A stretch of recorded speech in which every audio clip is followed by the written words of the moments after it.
Hi guys, Shaz here. I'm going to talk about the reason why businesses fail, and they're not in any particular order. Number one, they fail because people who start a business have not looked at what they're starting. What do I mean by that? They think, you know what, we're going to start a business selling shoes. They go somewhere, get some shoes, and they try and sell them. They haven't looked at what people want out of these shoes. They haven't looked at what is different about their shoes. They haven't looked at what is their USP, in other words. And for those of you who don't know who I am, my name's Shaz. I'm the CEO of a company called aceviral.com, which has over 1 billion downloads on the app stores. I've interviewed thousands of people, employed hundreds, and I'm here to help you level up. People start businesses for the wrong reason. They go and start a business to show off to somebody else that I'm a businessman and you know what, I can do this and I can do that. That is the wrong reason. You've got to have the right reason. The reason's got to be you want to make a really good product. The reason's got to be you want to be financially free. You want to do something that'll change the world or change the lives of people around you. Not because I want to show everybody around me I'm a businessman. That is the wrong reason, because that is showing off and it is going to fail because you're doing it for the wrong reason. Another reason is you don't have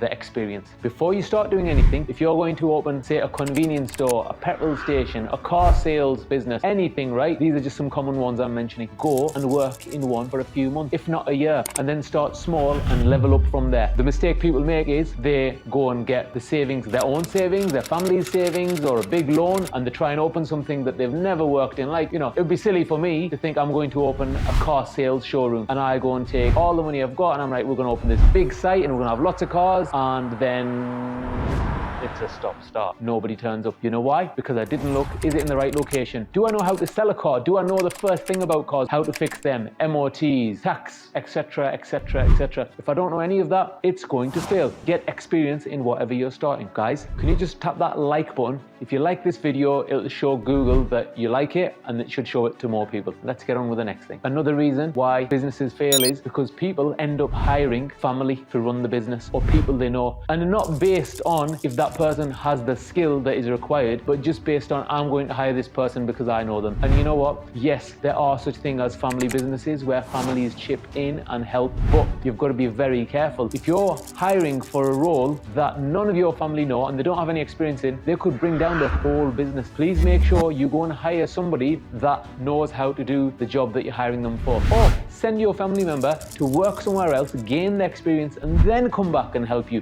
That will stand you well. And you know what? The chances of success increase exponentially. Another big reason is that people copy other people's businesses and think, you know what, I'm going to copy this business and it's going to work just because I've copied it and that business worked. The business you're copying might have a great leader. They might have a unique selling point that you will never be able to copy. They might have 20 years of experience and all you're seeing right now is, oh, that business is really successful, I'm going to copy it. They might have been in that back room making that product or making that dish or doing whatever that skill is for 10 years before they became successful. You trying to copy something in a day is not going to work. I travel a lot, and when I go abroad into the subcontinent, I do see that a lot of people will copy businesses. Like in Pakistan, there's a road with some restaurants on it, and there was this one guy, he opened a restaurant and did really well, and then 5 or 6 other guys opened either side of him because there's no law to stop you and there's no licenses, and they tried to sell the same product. Guess what? Every time we drive past there, that place is busy, the rest of them have got nobody in them, and some of them are closing down. They've tried to copy something from him that they had no clue about. They heard that he's got massive queues and you know he's making a lot of money. They tried to copy and they failed miserably. Another major reason of failure is starting too big. It doesn't matter what kind of business you're doing, don't start too big. Let me tell you, if you were starting an engineering business and you have got no orders for any products, you only need the one machine to make products on. It's just in case you get orders. But if you're like, right, I'm going to mortgage my house and I'm going to get 10 machines, I'm going to hire 10 guys, and then you get no orders, you're really in trouble. Isn't it better to have one guy, one machine, go out and get lots of orders and then have, you know, a backlog of months and months work, and then you know, right, this is working. You know, we've got orders for 8 months. What if I go and get another machine and those orders will come down to 4 months? Then I can go and get more orders, and then when I've got 2 years worth of orders or a year's worth of orders, I can get another 2 machines and that will become 4, and guess what? I'll still have 6 months worth of work for each machine, and that will achieve a compounding effect and your business will be more successful. Don't go and start too big. Another reason businesses fail is people not taking the business serious. What do I mean by that? Somebody goes and opens a cafe and they're supposed to be open from 12 noon to 6 p.m. every day. And guess what happens? They're like, oh, you know what? It was somebody's wedding. I didn't open on Monday because I went to the wedding instead. Or it's my friend's birthday. So what I'm going to do is I'm going to open at 12 and I'm closing at 4. If you don't provide stability for your client, they're not coming again. If I go to a cafe and I get there at 4 and I've just had a journey and I've told somebody to come there and it's not open at 4 and you're supposed to be open at 4 until 6 p.m., you know what? I am not coming again. You have just let me down. And in the back of my mind, I might be even thinking you've closed down. See, not having consistency is a major part of failure. Be consistent. Another major reason for failure is taking out a